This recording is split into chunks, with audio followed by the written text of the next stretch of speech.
Okay, we've got a truck here that has a misfire. Just felt like a normal little misfire. It's in for routine service.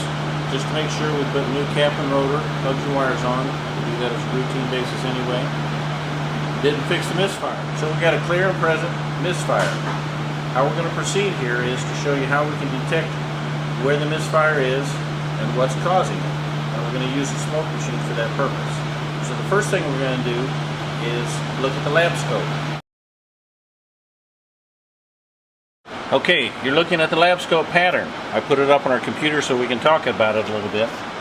But as you can see on this, it's a 4-cylinder engine. You got the 4 cylinders, and if you look at the pattern, these 3 all look identical. They're actually burning good. You got good spark, 60 kV at each. You got good burn time. But this number here, right there, which is cylinder number 3 in the firing order, you can see it's got a disrupted burn pattern. So we got new cap and rotor plugs and wires. You got good kV. I really don't see an electrical problem there, but we got something wrong with that burn time in the number 3 cylinder. So we're going to go back to the truck and find out what the problem is. So the first thing we're going to do is a compression check. We're going to use a compression, screw this down in the hole and put our compression checker on there. And we'll do that down here. So we put this down,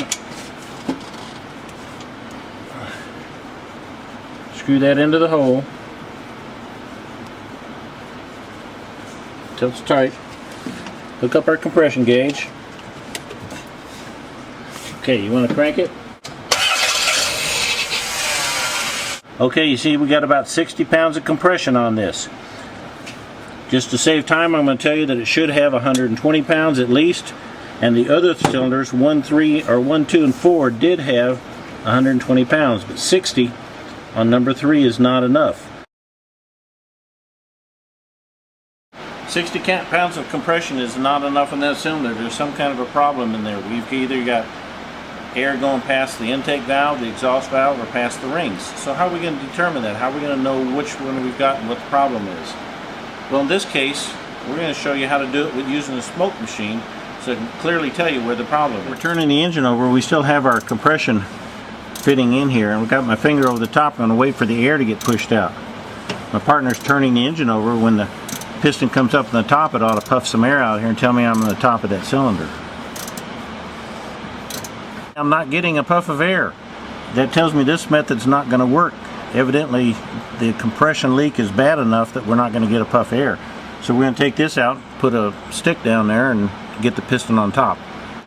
Okay, I've got just a wire stuck down there. I'm on top of the piston. Now we're going to turn the piston until it comes all the way up. See it going up. When it flattens out on top, and we know we're top dead center and both of the valves are closed. You can see we've got our smoke machine hooked up to the same thing where we were doing the compression check.